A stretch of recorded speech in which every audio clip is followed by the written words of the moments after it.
देखिए, बेरमो चुनाव की लगातार तस्वीरें हम आपको दिखाते हुए आ रहे हैं, लेकिन आज एक ऐसे शख्सियत से आपको रूबरू कराने जा रहे हैं बेरमो चुनाव में, जहां भारतीय जनता पार्टी जो ट्रेन थी वो पटरी से उतर गई थी। पटरी से उतरने के बाद भारतीय जनता पार्टी ने चिंतन और मंथन किया और एक ऐसे शख्स को बेरमो विधानसभा में भेजा और उन्हें जिम्मेवारियाँ दी कि आखिर पटरी पर ट्रेन कैसे आएगी। हमारे साथ इस समय बात करने के लिए प्रदेश महामंत्री प्रदीप बर्मन जी हैं। सर, बहुत बहुत स्वागत है। धन्यवाद। सबसे पहले तो मैं डी फोकस को बधाई दूंगा कि जिस तरीके से स्थानीय स्तर पे स्थानीय मुद्दों को आप जनता के बीच लगातार लेके जा रहे हैं। बहुत कम पत्रकार या बहुत कम चैनल ऐसा करते हुए दिखते हैं। इसके लिए फिर से मैं बहुत बहुत आपको बधाई और धन्यवाद दूंगा। सर, बेरमो पे बात करूंगा। जो इससे पहले चुनाव हुआ था, आपके प्रत्याशी करीबन 25,000 से चुनाव हार गए थे। इतिहास है, बेरमो के इतिहास में कभी भी कोई प्रत्याशी 25,000 वोटों से चुनाव नहीं हारा था। उसके बाद फिर से आपने उसी प्रत्याशी पे विश्वास जताया और जब से आप यहाँ आए हैं और आपने जब से कैंपेनिंग शुरू किया है, माहौल को बहुत परिवर्तन करने का प्रयास किया है। तो जब यहाँ आए थे और अब क्या अंतर लग रहा है? देखिए, पिछले करीब 16 दिनों से मैं बेरमो के कार्यकर्ताओं से, मतदाताओं से लगातार संपर्क में हूँ। पिछले चुनाव की बात मैं थोड़ी बाद में करूँगा। अभी स्थिति ये है कि बेरमो विधानसभा की जनता और बेरमो विधानसभा के कार्यकर्ता, भारतीय जनता पार्टी के कार्यकर्ता, सभी इंतज़ार कर रहे हैं 3 नवंबर का। 3 नवंबर को यहाँ की जनता वर्तमान राज्य सरकार को सबक सिखाना चाहती है उनके पिछले 10 महीने के एक अराजक कार्यकाल के लिए। पिछले 10 महीने में जिस प्रकार से इस सरकार ने जनता का विश्वास खोया है, ऐसा बहुत कम देखने को मिला है।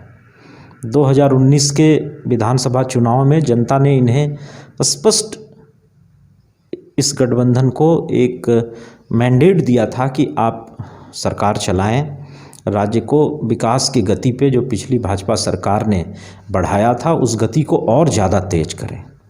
लेकिन जनता का विश्वास इस 10 महीने में इन्होंने पूरी तरीके से खो दिया है। चाहे नक्सल और उग्रवाद को नियंत्रण करने का विषय हो, चाहे राज्य में लॉ एंड ऑर्डर की स्थिति का विषय हो, चाहे विकास कार्यों की गति का विषय हो, हर मोर्चे पे ये सरकार पूरी तरीके से असफल रही है। इस सरकार के पिछले 10 वर्षों की 10 महीने की सिर्फ और सिर्फ एक ही उपलब्धि है कि सरकार ने 2600 से भी अधिक ट्रांसफ़र पोस्टिंग की है। ये ट्रांसफ़र पोस्टिंग को एक उद्योग का रूप दे रहे हैं इस राज्य में। आप देखिए, कोविड-19 संक्रमण का एक संकट काल आया। केंद्र सरकार ने बहुत सारी वेलफेयर की योजनाएं घोषित की। इस सरकार ने उन्हें भी जनता तक पहुंचाने में तत्परता नहीं दिखाई।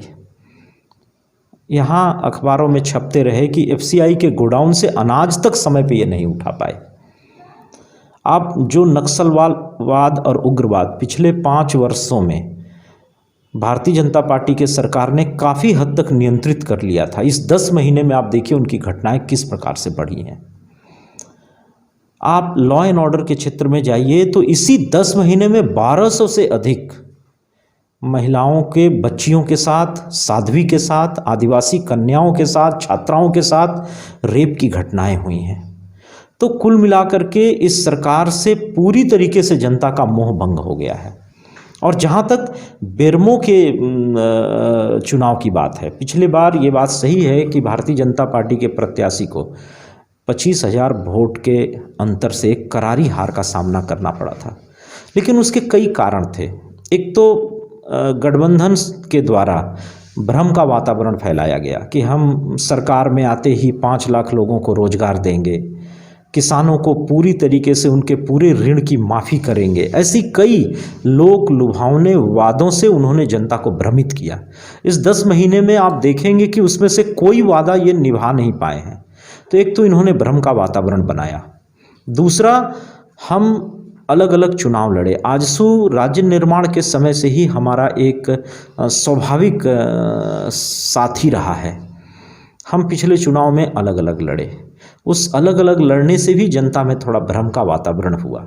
आप आजसू और जेवीएम के मत को अगर जोड़ दें भारतीय जनता पार्टी के मत के साथ, तो ये अंतर काफ़ी कम हो जाता है। तो अंतर से ज़्यादा है कि जनता में एक भ्रम का वातावरण हुआ। इस बार भारतीय जनता पार्टी के प्रत्याशी के पक्ष में पूरा एनडीए एकजुट होकर के चुनाव लड़ रहा है। भारतीय जनता पार्टी के प्रत्याशी और हमारे विरुद्ध लड़ रहे जो गठबंधन का प्रत्याशी है, कांग्रेस का प्रत्याशी, आप दोनों का तुलनामूलक अध्ययन करिए, कहीं कोई मैच ही नहीं है। जनता आशंकित है कि गठबंधन का प्रत्याशी जीत जाएगा तो इस विधानसभा क्षेत्र में किसी का कॉलर सुरक्षित रहेगा कि नहीं रहेगा। जनता आशंकित है कि ये जीत जाने के बाद जो स्थिति बगल के जिले धनबाद में वो सुनती है, झरिया और वासेपुर में, वो स्थिति बेरमो की तो नहीं हो जाएगी। तो सर, जनता यहाँ भी तो चिंतित है कि अगर आपका उम्मीदवार जीत जाएगा तो प्रदीप जी से मिलने के लिए रांची जाना पड़ेगा, टेलीफोन प्रदीप जी को करना होगा। देखिए, भारतीय जनता पार्टी शुरू से कैडर आधारित पार्टी रही है और संगठन प्रधान पार्टी रही है। ये एकलौता राजनीतिक दल है देश में जो सालों भर 5 साल तक लगातार संगठन का काम करता है और हमारे यहाँ संगठन सर्वोपरि होता है। हम यही बात जनता को बता रहे हैं कि अगर हमारा कोई जनप्रतिनिधि, केवल बेरमो नहीं, कहीं का भी कोई जनप्रतिनिधि अगर चुने जाने के बाद आपकी अपेक्षाओं पे खरा नहीं उतरता है तो संगठन आपके साथ खड़ा है। आप संगठन को बताइए, संगठन उनसे बातचीत करेगा। लेकिन मैं आपको आश्वस्त कर रहा हूँ, इस चुनाव में बेरमो में ऐसा नहीं होगा। योगेश्वर महतो बाटुल जी पिछले 2 बार इस क्षेत्र का प्रतिनिधित्व कर चुके हैं। किसी का मान सम्मान उनके कारण नहीं गया है। सबको आदर सम्मान देना और देना, कभी किसी को शिकायत उनसे नहीं रही है। देखिए, थोड़ा उम्र उनकी हो गई है तो अभी कोविड-19 संक्रमण में डॉक्टर और लोगों के सुझाव थे कि थोड़ा आपको बच के रहना चाहिए, अधिक उम्र है, तो उस कारण से उन्होंने सावधानी बरती। लेकिन आप एक चीज़ जरूर ध्यान दीजिए, इस चुनाव में बेरमो विधानसभा में भारतीय जनता पार्टी के कार्यकर्ताओं ने संकल्प लेके काम किया कि हम अपने पड़ोस में किसी को भूखा सोने नहीं देंगे। बड़ी संख्या में हमारे कार्यकर्ता, चूंकि प्रांत का उस पूरे अभियान का मैं प्रमुख था, इस नाते मेरे पास एक ब्लॉक का डाटा है। बेरमो विधानसभा के 5 हमारे मंडल हैं भारतीय जनता पार्टी के, 5 मंडल में कार्यकर्ताओं ने संगठन की योजना से हर प्रकार का काम किया, चाहे बीटीपीएस हो, चाहे फुसरो हो, हर कार्यकर्ता घर का अनाज निकाल के बांटा। तो एकलौता। और वहीं आप दूसरे राजनीतिक दलों को देखिए, कहीं भी जेएमएम और कांग्रेस के लोग आपको अनाज बांटते हुए नहीं मिलेंगे। यहाँ के लोगों ने मुझसे लगातार कहा, क्योंकि 65 दिन से मैं गलियों के खाक छान रहा था, लोग मुझसे कह रहे हैं, अब चुनाव जब नज़दीक आया है, कि इस बार जो स्थानीय मुद्दा है बड़ी चालाकी से दोनों पार्टियों ने उसे उड़ा दिया है। कोई कहता है कि झरिया बना देगा, कोई कांग्रेस का पार्टी कहता है कि ईडी से बचने के लिए इस तरह का बयानबाजी कर रहा है। लेकिन जो हमारी मूलभूत समस्या है वो इस चुनाव में गायब हो चुका है। जैसे तो ये चर्चाएं गौन हो चुकी है, मतलब जो यहाँ के लोगों को लाभ पहुँचाने वाली चर्चाएं थी वो समाप्त हो चुका है और ये प्रदेश और राष्ट्र के नाम पे चुनाव लड़ा जाए। देखिए, भारतीय जनता पार्टी हमेशा से स्थानीय मुद्दों को लेकर चुनाव लड़ती रही है। पिछले विधानसभा चुनाव में हम 81 विधानसभाओं में स्थानीय मुद्दा के आधार पे हमने चुनाव लड़ा था। हमने अपनी घोषणा पत्र में सभी विधानसभाओं के स्थानीय मुद्दों को शामिल किया था। इस बार भी जो हम चुनाव लड़ रहे हैं, जो पत्रक हमने इस चुनाव में अपना प्रकाशित किया है, उस पत्रक को आप जब पढ़ेंगे तो देखेंगे उसमें सभी बेरमो विधानसभा के स्थानीय मुद्दों को हम लोगों ने एड्रेस किया है। स्थानीय मुद्दों के समाधान की दिशा में हमारी सोच क्या है, ये जनता को बताने के लिए हम घर घर जा रहे हैं। हमारे कार्यकर्ता घर घर उनसे संपर्क करके उनको बता रहे हैं कि आपके क्षेत्र की समस्या का भारतीय जनता पार्टी का प्रतिनिधि कैसे दूर करेगा। तो ऐसा नहीं है, भारतीय जनता पार्टी के लिए निश्चित रूप से राष्ट्रीय दल है, राष्ट्र सर्वोपरि है, भारत माता की जय का ध्येय लेके हम काम में उतरते हैं, तो राष्ट्रीय मुद्दे हमारे लिए बहुत महत्वपूर्ण होते हैं। तो सर, लास्ट में एक प्रश्न पूछना चाहूँगा। कल सीएम आए थे, उन्होंने कहा है कि भारतीय जनता पार्टी ने हार तो मान ही लिया है, लेकिन केवल बोरिया बिस्तर बांधना बाकी रह गया है। देखिए, माननीय मुख्यमंत्री जी इस राज्य की जनता के द्वारा मुख्यमंत्री चुने गए हैं और एक संवैधानिक पद पे बैठे हुए व्यक्ति की जिस प्रकार की भाषा होनी चाहिए, वैसी उनकी नहीं है। वो बड़ा निराश कर रहे हैं। अभी 2 दिन पहले ही उन्होंने दुमका में एक बयान दिया था मीडिया को, जिसका वीडियो मैंने देखा, मुझे भेजा गया दुमका से, मैंने देखा, जिसमें वो कह रहे हैं कि लाठी डंडा से भाजपाइयों को पीट के भगाएंगे। एक संवैधानिक पद पे बैठा हुआ व्यक्ति इस प्रकार की भाषा का प्रयोग कर रहा है, तो हताशा तो उनकी प्रकट हो रही है। वो हताश हो चुके हैं पूरी तरीके से, और हताश व्यक्ति मरने मारने की बात करता है। मुख्यमंत्री होकर के लाठी डंडा का प्रयोग करने की बात कर रहे हैं, ये किस स्तर की हताशा है। और एक बात, कल मुख्यमंत्री जी आए थे बेरमो विधानसभा में, किसी ने नोटिस ही नहीं लिया कि मुख्यमंत्री आए थे। पता ही नहीं चला कब मुख्यमंत्री आए और कब चले गए। और वहीं देखिए हमारे नेता बाबूलाल मरांडी जी, अर्जुन मुंडा जी जब आए, रघुवर दास जी आए, पूरे विधानसभा में लोगों को पता चला, एक उत्साह का वातावरण था। जनता घरों से बाहर निकल करके उनका एक स्वाभाविक सरल तरीके से स्वागत कर रही थी। तो हताशा तो देखिए मुख्यमंत्री जी की प्रकट हो रही है। हमारे नेता विकास की, सबके साथ सबका विकास का नारा देकर के काम कर रहे हैं। सर, जिस तरह आपने मेहनत किया है पूरी शिद्दत से, मैंने देखा है क्षेत्र में, घंटों घंटों मीटिंग लिया है, कार्यकर्ताओं को समझाया है, तमाम रूठे लोगों को भी मनाने का प्रयास किया। अब क्या लगता है फिर आपसे मिल पाऊँ कि नहीं?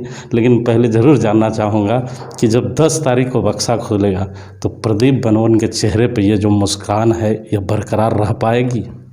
देखिए, हमारे जो भाजपा के प्रत्याशी हैं योगेश्वर महतो बाटुल जी, पिछले 2 बार पहले भी वो बाबू राजेंद्र सिंह को, जो इस क्षेत्र के कद्दावर नेता, केवल क्षेत्र नहीं झारखंड के बड़े नेताओं में से एक थे, उन्हें वो पराजित कर चुके हैं। जनता का समर्थन और प्यार उन्हें मिल चुका है। तो उनकी क्षमता पे न तो पार्टी को कोई संदेह है, न किसी को होना चाहिए। निश्चित रूप से वो इस चुनाव में भी बड़े मतों से विजयी होंगे। दूसरा, जहाँ तक जनता का और सारा हमारे कार्यकर्ताओं का विषय है, आपने ठीक कहा, मैंने हर स्तर के कार्यकर्ताओं की बैठक ली है। मैं भारतीय जनता पार्टी बोकारो जिला और विशेष करके बेरमो विधानसभा के कार्यकर्ताओं को नमन किया है। मैंने इतनी बड़ी संख्या में भारतीय जनता पार्टी के कार्यकर्ता मैंने प्रांत के किसी भी हिस्से में पहले नहीं देखा था। निष्ठावान कार्यकर्ता, पार्टी के लक्ष्य को पूरा करने के लिए समर्पित कार्यकर्ता। और आप देख रहे होंगे, जहां एक तरफ हमारा विपक्ष धन और बल का प्रयोग करके चुनाव लड़ने का प्रयास करता दिख रहा, वहीं भारतीय जनता पार्टी का कार्यकर्ता घर का खा करके, घर का तेल लगा करके और लगातार हर क्षेत्र में पार्टी का काम करता हुआ दिखेगा। तो ये एक अंतर है भारतीय जनता पार्टी के कार्यकर्ता और हमारे विपक्षी जो गठबंधन हमारे विपक्ष में लड़ रहा है उसके कार्यकर्ताओं में। ये स्पष्ट आपको नजर आएगा, कार्यकर्ताओं का उत्साह और कार्यकर्ताओं की संख्या। तो सुना आपने, ये थे प्रदीप बर्मन जी, जो प्रदेश महामंत्री हैं, जिनके चेहरे पे मुस्कान साफ बता रही है कि आने वाले समय में कमल खिलेगा। ये प्रदीप जी के चेहरे बता रही है। वहीं कांग्रेस के विधायकों से हमने बात कर कर आपको सुनाया कि वो कितने कॉन्फिडेंस में है और उन्होंने कहा कि कोई टक्कर में नहीं है। लेकिन बेरमो की जनता भी अब तैयार हो चुकी है और बेरमो की जनता दोनों नेताओं की बातों को बड़ा गौर से सुन रही है और ज़रूर जानना चाहेगी कि आखिर मेरे बारे में कौन सोच रहा है। तो ये आने वाले 3 तारीख को जनता फैसला लेगी और 3 तारीख को कहाँ वोट करेगी ये तो जनता ही बताएगी। लेकिन आने वाले 10 तारीख को जब बक्से खुलेंगे तो किस पार्टी के नेता पर कितना मुस्कान रहेगा ये आने वाला वक्त बताएगा। कैमरामैन देवेंद्र के साथ जीपी हिमांशु, जयनगर।